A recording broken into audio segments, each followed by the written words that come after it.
Welcome to the Star Podcast. Whoa. Star Podcast.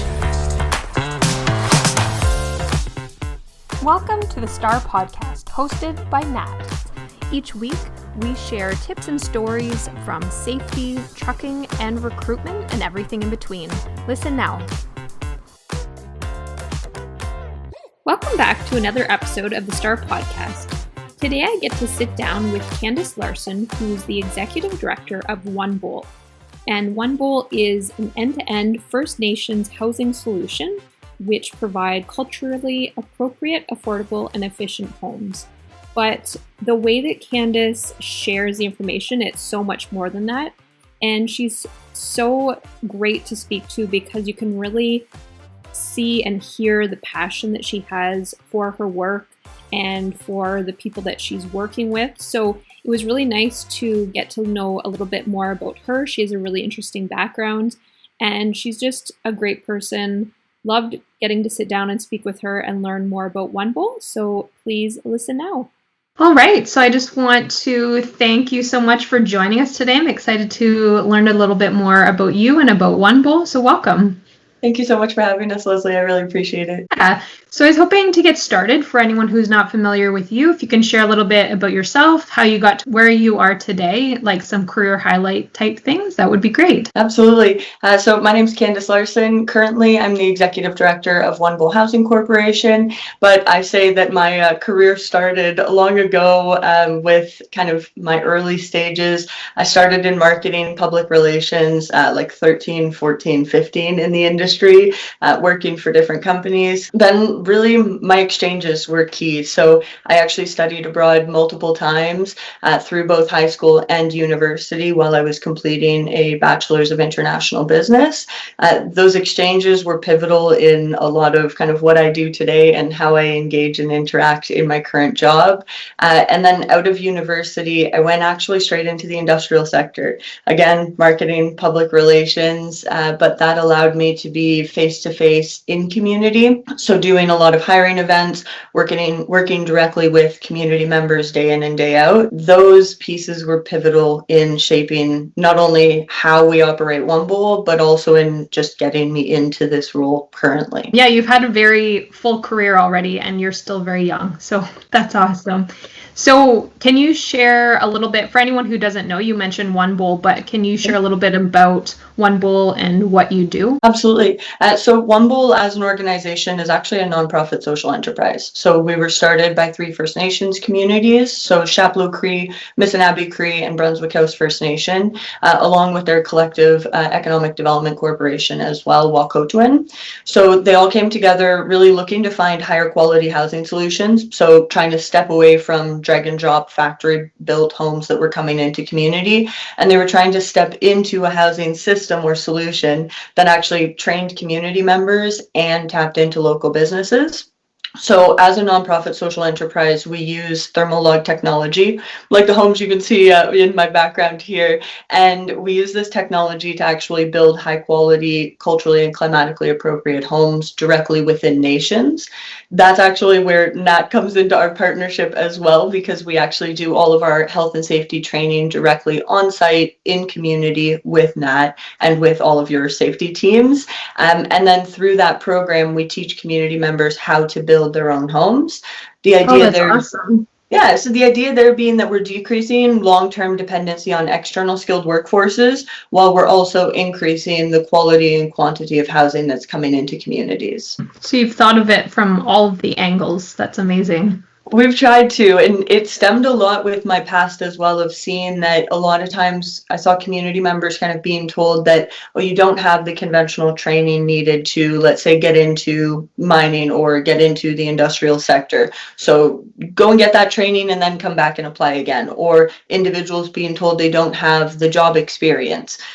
But if you're in a highly remote community, it's hard to get that job experience.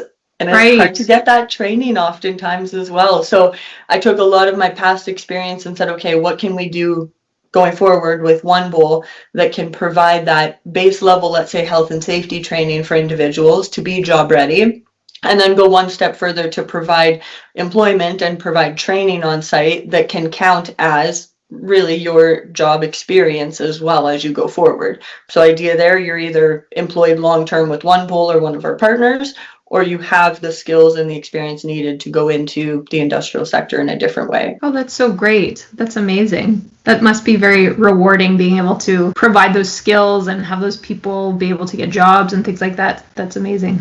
It absolutely is. It's the reason that I'm able to wake up and do the long hours a lot of times, honestly. Do you have any like highlights at One Bowl or any like particular story that stands out that you carry along with you? Yeah, so and there's actually a video that we play time and time again, and it's from our Missinabie Cree project. It was a housing resettlement project that Missinabie Cree First Nation undertook, and really this project entirely was one that was community driven from start to finish. They custom designed every single unit. They custom designed where they and how they wanted the lots. The community was involved start to finish in bringing this housing project forward, but they undertook a 6-unit thermal log project. They brought in community training, and Nat actually ran all of our health and safety training as well. And I'd say the community overcame a lot of adversity to make that training program and project go forward in itself. It was a housing resettlement project, so one of the very first times the community's building to bring their community back to their traditional lands. During our health and safety training, power went out for about 5 days, and we did all of our health and safety training off of 2 generators. Mind you, none of the health and safety trainers even batted an eye at that, so we have to give credit to Nat for that one. But there was a lot of obstacles to overcome. Community members that were in that training program were driving from, let's say, 6 hours in some scenarios. Some were coming back to community for the first time ever. All of them completed the base 3-week training and then asked for another 3-week extension, then asked for another 2-week extension on the training, and then 2 actually succeeded in achieving long-term employment with the general contractor. All of that, beyond that, they actually then built 6 homes as well. So you see how... So nice. Yeah, so the partnerships create the outcomes a lot of the times, but it was definitely I'd say a career highlight for me to see a community take a project from the very beginning to the very end, overcome a lot of adversity to get to that point as well, but then do so with their own community members and directly within their own community at every stage. Oh, that's so amazing. And I like that you said you're customizing things and you're making it more of like a home versus housing, it sounds like. Exactly. That's it. At the end of the day, we all talk about housing as 4 walls and a roof, but at the end of the day, it's far more than that. We always say, especially within communities, that it's the start and the end of everything. So if you have a healthy home, then everything else falls into place and to a certain degree. And if you don't have that healthy, safe, secure home, there's a lot of things that then can't fall into place and that really can derail in the long run. Yeah, for sure. I mean, I'm coming from the safety side, but I was just wondering, how does safety come into play with your work and your industry in general? I think safety is honestly the start of everything that we do. Like I said, the large reason that I got into the job that I'm in today is because I saw there were big gaps, and health and safety training was one of the basics. A lot of individuals didn't have it. It equated to big barriers for employment. So at the end of the day, I saw it as the key for individuals to get into long-term employment and long-term opportunity.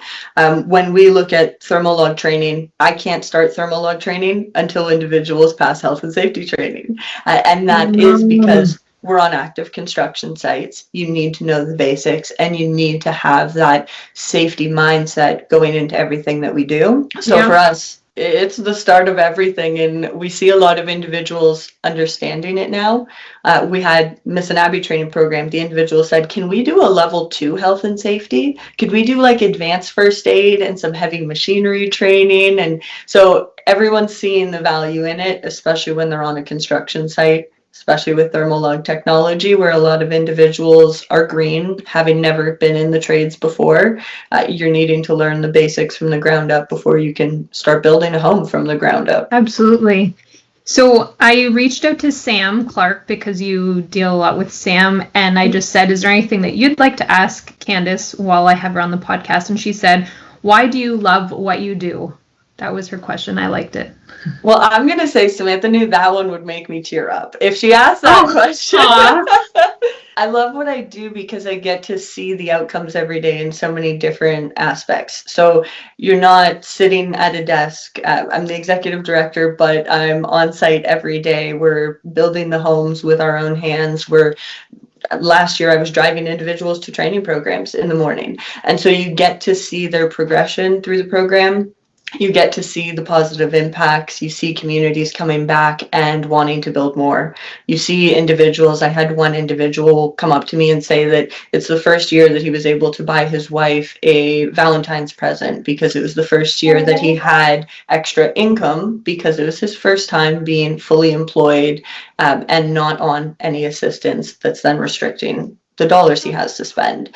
And I'm sitting there going, wow, something that, like, granted, I would take for granted in many scenarios, but you see that impact day in and day out, and at the end of the day, that's what makes it all worth it. Like, there was times where we were doing 20-hour days, but if that's what you see on the end, I'll do 24. It's okay. Oh, that's so nice. That would be so rewarding. Oh, that's a really sweet story to share. Where can people find out more about you, find out more about One Bowl? What's the best way to connect? We have our website, which is onebowl.org. We are in the middle of a major website revamp right now. So within the next few weeks here, we'll have a brand new website out, a lot of virtual tours of our homes and a lot of project highlights so individuals can follow the projects that have been completed by nations in the past. And then from there, we're very active on socials. So One Bowl on Facebook, on Instagram, and on LinkedIn as well. We're always keeping up with all of our builds, all of our training programs, and the events we'll be at. We built a few mini homes that are all mobile, and we actually bring them around to different community events now. So if you're following what events we'll be at, you'll be able to actually come and tour a mini thermal log home. And then if anyone wants to connect with me directly, Candace Larsen on LinkedIn. And yeah, I would love to explore partnerships and collaboration as well. Amazing. And you also have a podcast of your own, correct? We do. So it's Rural, Remote, and Ready to Build. So the podcast explores both our organization and another called Rural Impact, who advanced through the CMHC Housing Supply Challenge. It explores a lot of the challenges that we experienced going through a major federally funded program, but then explores a lot of the positives and a lot of the outcomes that come from implementing both of our solutions in rural locations. Interesting. Cool. Well, everyone will have to go give that a listen.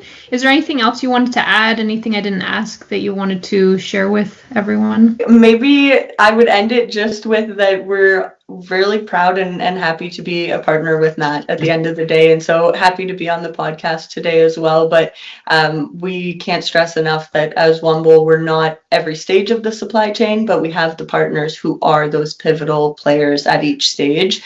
Matt at its core is definitely one of them for us that makes our community-based solutions possible, and safety at the end of the day is what starts a lot of what we're able to do. So just a heartfelt thank you at the end of the day for the partnership that we have. Oh, well, that's great to hear. I'll make sure I pass that on, and anyone listening, I'm sure they'll be very thankful to hear your story and just hear a little bit more about One Bowl. It was great getting to talk to you. So thank you so much for your time. Thank you, Leslie. Have a great day.